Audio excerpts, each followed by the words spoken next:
Assalamualaikum Siti. Assalamualaikum warahmatullahi wabarakatuh, Cik Fini. Apa khabar Cikgu Siti hari ini? Baik. Okey, saya ada satu pantun untuk Cikgu Siti. Harum-harum limau kasturi, mari dipetik si gadis sunti. Kalau Cikgu Siti bijak bestari, apakah haiwan kerisnya di kaki?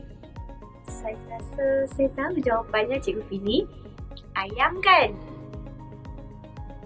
Ayam. Betul lah tak? Okey, saya juga ada satu pantun untuk ditujukan pada Cikgu Fini. Burung tempua membuat sarang di atas dahan pohon yang rindang. Bila musuh datang menyerang, sembunyikan diri dalam cangkerang. Apa haiwan itu, Cikgu Fini?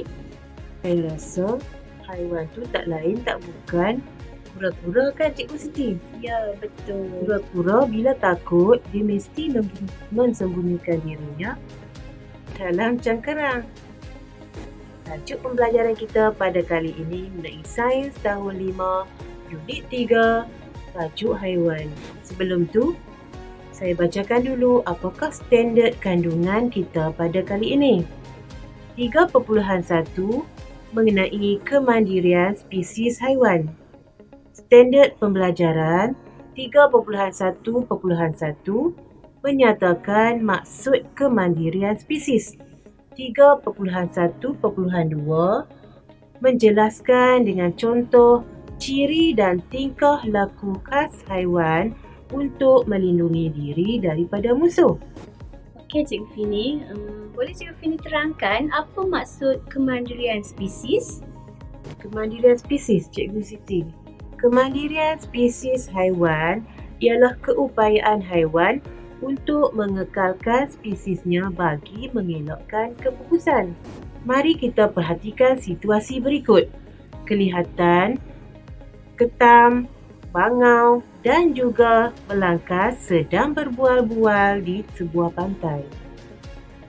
Tidak mudah untuk kamu menyerang saya kerana saya ada sepit yang besar dan tajam, kata ketam kepada bangau. Wah, sungguh keras cengkerang kamu, belangkas. Cengkerang inilah perisai saya. Bagaimana haiwan melindungi dirinya daripada musuh, Cikgu Siti? Perlu melindungi diri untuk mengekalkan kemandirian spesiesnya.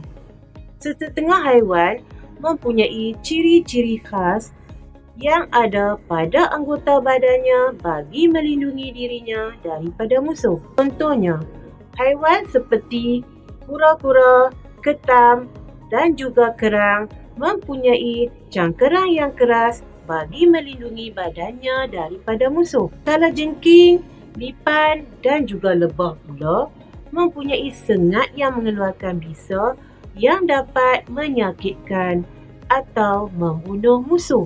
Manakala ada juga sesetengah haiwan mengeluarkan bau yang busuk menyebabkan musuh tidak mendekatinya, seperti lipas, pepijat dan juga kumbang. Manakala ada juga haiwan seperti ulat beluncas, rama-rama dan juga katak mempunyai corak yang menyerupai mata palsu pada badannya untuk memperdayakan musuh. Ada juga haiwan yang mempunyai sisik yang keras yang terdapat pada badannya, seperti buaya, tenggiling dan juga ikan arapaima. Haiwan seperti kuda, singa dan juga katak mempunyai otot kaki yang kuat untuk bergerak pantas bagi menyelamatkan diri daripada musuh. Manakala haiwan seperti kambing, rusa dan juga kerbau mempunyai tanduk yang tajam yang terdapat pada kepalanya dan digunakan untuk mempertahankan dirinya. Ada juga sesetengah haiwan pula mempunyai tingkah laku khas untuk melindungi diri daripada musuh. Mari kita kenal pasti tingkah laku tersebut.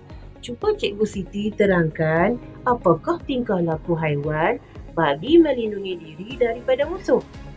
Baik. Seterusnya, ada haiwan yang mengembangkan duri tajam pada badannya untuk menakutkan musuh.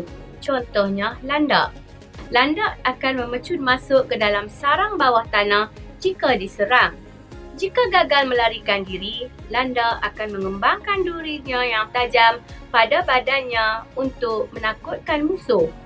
Musuh yang cuba menyentuh badan landak akan tercucuk duri tajam tersebut. Seterusnya, ada haiwan yang mengembungkan badannya yang berduri tajam. Contohnya, ikan buntal. Apabila merasa terancam, ikan buntal akan mengembungkan badannya yang berduri tajam sehingga saiznya menjadi 3 kali ganda untuk menakutkan musuh. Selain daripada itu, ikan buntal juga beracun. Baik, haiwan seterusnya ada haiwan yang memutuskan anggota badannya. Contohnya, cicak dan gurita. Cicak dan gurita akan memutuskan anggota badannya apabila diserang musuh. Cara ini akan menyebabkan musuh menjadi keliru, sementara cicak dan gurita dapat melarikan diri mereka. Seterusnya, ada haiwan yang menyemburkan dawat hitam ke arah musuh apabila diserang. Contohnya, sotong dan gurita. Sotong dan gurita akan menyemburkan dawat hitam ke arah musuh apabila diserang. Kemudian, haiwan tersebut akan melarikan diri dengan pantas untuk menyelamatkan diri. Seterusnya, ada juga haiwan yang memasukkan badan ke dalam cangkerang. Contohnya, kura-kura. Kura-kura akan memasukkan anggota badannya ke dalam cangkerang apabila diancam oleh musuh. Seterusnya, ada juga haiwan yang menggulungkan diri, seperti tenggiling. Tenggiling pula akan menggulungkan dirinya untuk melindungi kepalanya apabila diancam musuh. Selain daripada itu, ada juga haiwan yang hidup berkumpulan. Haiwan seperti gajah pula hidup dan bergerak dalam kumpulan bagi menjamin keselamatan diri mereka. Seterusnya, murid-murid semua, kita akan lakukan satu tugasan berdasarkan apa yang telah kamu pelajari pada topik kali ini. Baik, yang pertama, menggunakan buku latihan sains. Seterusnya, yang kedua, senaraikan ciri-ciri khas dan tingkah laku khas bagi melindungi diri daripada musuh. Seterusnya, kamu dikehendaki mempersembahkan idea kamu ke dalam bentuk peta pemikiran yang sesuai. Seterusnya, hantarkan tugasan kamu untuk disemak oleh guru kamu. Okey Siti, selain pada tu kita juga ada tugasan lain, iaitu tugasan menghasilkan haiwan imajinasi. Alat dan bahan yang kita perlukan seperti kertas A4, pensel dan juga kertas warna. Langkah-langkahnya seperti melakarkan model haiwan imajinasi kamu pada selai kertas A4. Labelkan ciri-ciri dan tingkah laku khas pada model haiwan imajinasi kamu. Cadangkan alat dan bahan yang sesuai digunakan untuk menghasilkan model imajinasi kamu itu. Kemudian, bentangkan hasil kerja kamu. Mari kita lihat contoh haiwan imajinasi Ana. Okey, ini adalah lakaran model haiwan imajinasi Ana. Kamu boleh ambil model haiwan Ana ini sebagai contoh untuk menghasilkan lakaran haiwan imajinasi kamu. Sekian sahaja pembelajaran kita pada kali ini. Sehingga berjumpa lagi. Bye. Terima kasih.